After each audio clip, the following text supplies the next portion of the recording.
Hi every one. ഞാനൊരു information പറയാൻ വേണ്ടിയിട്ടാണ് ഈ മിനി വ്ളോഗ് ഇട്ടേക്കുന്നത്. അബുദാബിയിൽ ഞാൻ താമസിച്ച ഹോട്ടലിനെ കുറിച്ച് പറയാൻ വേണ്ടിയിട്ടാണ്. ഹോട്ടലിൻ്റെ name Royal M Uptown Apartment ആണ്. റോയൽ എം ഹോട്ടൽ എന്ന് പറയുന്നത് അബുദാബിയിലുണ്ട്, പിന്നെ ഫുജേറ ആൻഡ് അലാക്ക, നിയർ ബൈ ദദ്ന. നല്ല കംഫർട്ടാണ്.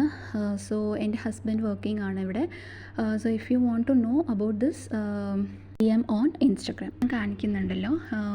റൂമിലെല്ലാം കംഫർട്ടബിളായിട്ട് നമുക്ക് ആവശ്യമുള്ള എല്ലാ സാധനങ്ങളുണ്ട്. ഡ്രയേഴ്സ് ഉണ്ട്, പിന്നെ വാഷിംഗ് മെഷീൻ, ഓവൻ, എല്ലാം നമുക്ക് ആവശ്യമുള്ളതൊക്കെ ഉണ്ട് ഇവിടെ. ഞാനിപ്പോൾ ഇവിടെ ആദ്യമായിട്ട് വരികയാണ്. സോ നല്ല കംഫർട്ടബിളായിരുന്നു. സോ അതുകൊണ്ട് ഞാൻ നിങ്ങൾക്ക് ഷെയർ ചെയ്യാമെന്ന് വിചാരിച്ചു. ഈ വീഡിയോ യൂസ്ഫുൾ ആയിരിക്കും ഞാൻ വിചാരിക്കുന്നു. Thank you.